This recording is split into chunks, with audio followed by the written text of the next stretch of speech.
উল্টো রথের শুভেচ্ছা সবাইকে। আজ জগন্নাথদেব মাসির বাড়ি থেকে তার নিজের মন্দিরে প্রবেশ করবেন আর মা লক্ষ্মীকে দেবে রসগোল্লা ভোগ। রসগোল্লাটা তো দোকান থেকে কিনে এনেছি, কিন্তু তার সাথে বানিয়েছি আমন্ডের ক্ষীর কদম।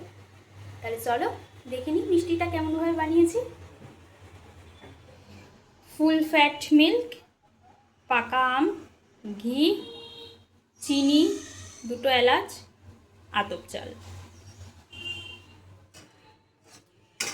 দুধটাকে জাল করতে দিলাম। জাল হলে লেবু দিয়ে চিপে ছানা কেটে নেব। আতপ চালটাকে হাফ ডাস্ট করে নেব, একটু হাফ ডাস্টের একটু বেশি, হাফ ডাস্টের একটু বেশি করে নিয়েছি, একটু চাল চাল যেন থাকে।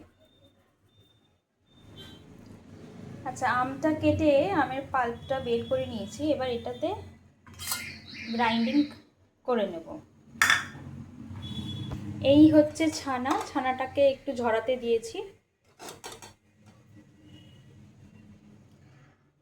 আমের পাল্পটা কিন্তু রেডি হয়ে গেছে। এবার আমরা ছানাটা মাখবো। এই হচ্ছে ছানাটা। ছানাটা আমি একবার চটকে রেখেছি কারণ খুবই গরম ছিল। এতে আমি এবার মেশাবো গুঁড়ো দুধ, নইলে কিন্তু ছানার পাকটা কিন্তু শক্ত হবে না।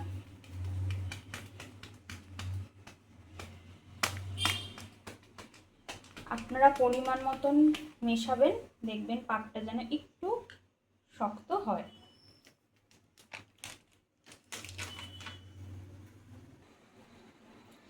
ছানাটা মাখা হয়ে গেছে আর মেখে আমি এরকম গোল্লা গোল্লা পাকিয়ে নিয়েছি। আপনারা আপনার পছন্দের মতন করে নেবেন। এবার আমি লেয়ারিংয়ে চলে যাব। দুটো গ্যাস পাশাপাশি চলছে। এবার আমি একটা তাওয়াতে দেব ঘি, আরেকটাতে চিনির শিরা। এই আমি এখানে ঘি দিয়ে দিলাম। অপর তাওয়ায় দুটো এলাচ আগে ভেঙে দিয়ে দেব। এইবার দেব এই চিনিটা আমি দিয়ে দিলাম, এর বেশি আর লাগবে না। যেটা আবার চিনি দিয়েছি সেটাতে আমি 2 চামচ জল দিয়ে দেব।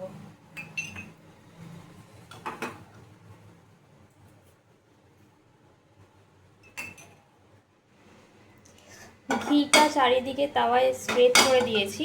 এবার এই যে হাফ ডাস্ট করা চালের গুঁড়োটা দিয়েছি, এইটা আমি এটাতে দিয়ে দিয়ে নাড়ব। পুরোটাই দিয়ে দেব, খুব বেশি না, কিন্তু হালকা হাতে নাড়ব।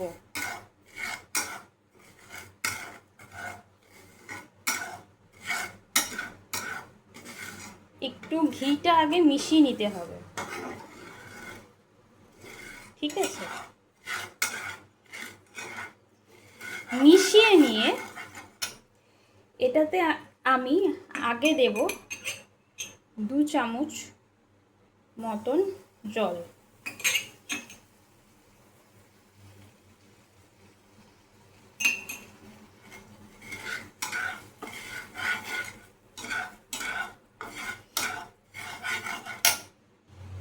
জল দিয়ে নাড়ব। আবার দেব ম্যাঙ্গো পাল্প 2 চামচ। আবার এটাতে নাড়ব।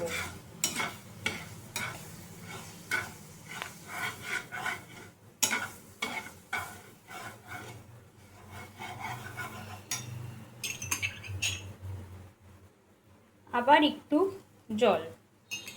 এরকম করে নাড়তে নাড়তে একদম এটাকে মিক্স করে দেব। স্টেপগুলো এরকমভাবেই যাবে, 2 চামচ জল আর 2 চামচ ম্যাঙ্গো পাল্প। জিনিসটা এই পর্যায়ে এসে আরেকটু ভালো করে আপনি নাড়বেন, আরেকটু স্মুথ হবে।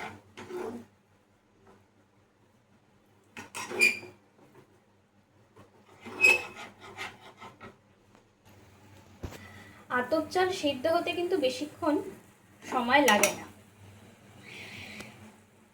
একটু জল দিয়ে আর আমের পাল্প দিয়ে এটাকে একটুখানি নাড়াবেন, দেখুন আস্তে আস্তে ফুলে গেছে।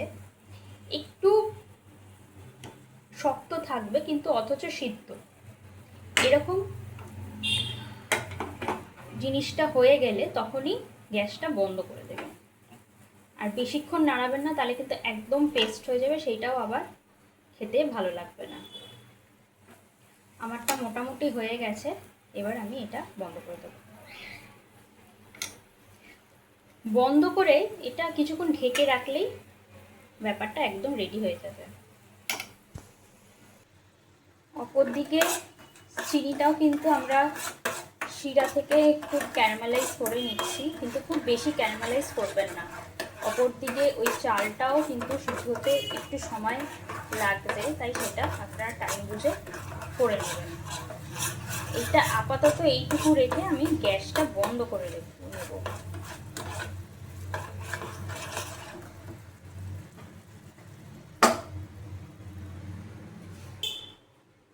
এবার এই চিনির শিরাটায় আমি এখানেও আম দিয়ে দেব।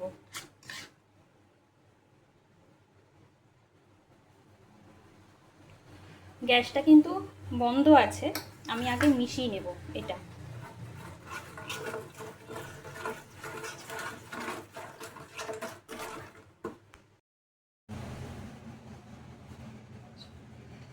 আমাদের আমের ভাতের ময়মটা কিন্তু একদম রেডি। এইবার এইটা নেব 1 চামচ।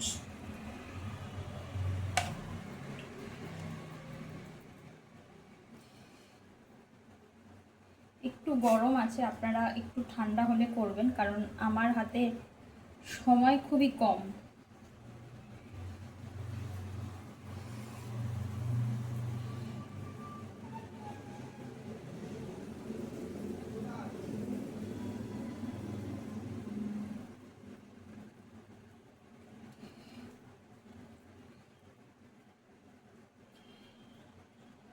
এটাকে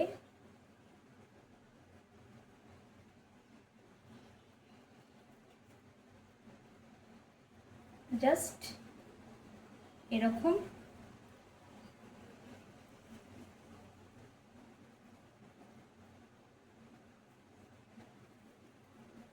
করে এই দেখুন আমার কিন্তু আপাতত কদমগুলো রেডি হয়ে গেছে। এইবার হবে ফাইনাল টাচ। আর একটু চিনি দিয়ে আমি এই শীটটাকে একটু বাড়িয়ে নিয়েছি। এটা এবার একটু শুকোবো। আমের জন্য কালারটা কিন্তু খুব সুন্দর এসেছে।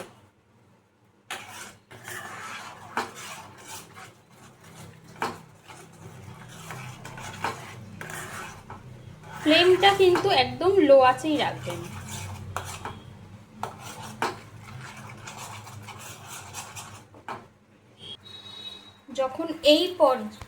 যখন এই পর্যায়ে আসবে তখন গ্যাসটা নিভিয়ে দিয়ে একে একে কদমগুলো দিয়ে দেবেন।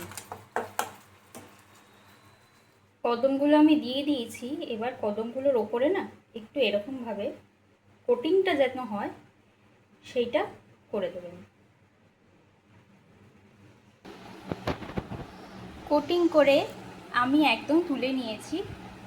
এটা কিন্তু ঠান্ডা হয়ে গেলেই একদম ওপরটা স্টিফ হয়ে যাবে, আর কামড় দিলে কিন্তু একটা সুন্দর শক্ত ভাব আপনাদের মুখে লাগবে। ব্যাস রেডি আমাদের আম অন্নের ক্ষীর কদম।